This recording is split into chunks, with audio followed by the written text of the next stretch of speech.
مسلمان کا پہلا فرض کیا ہے؟ انسان کی بھلائی، سب کی خیر خواہی مسلمان کا پہلا فرض ہے۔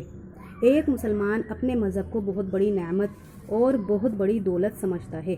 وہ یہ چاہتا ہے کہ اس دولت سے اس کے دوست احباب محروم نہ رہیں، یعنی اسلام کی دولت سے اس کے دوست اور احباب محروم نہ رہیں، وہ بھی اس دولت سے اپنے دامن بھریں۔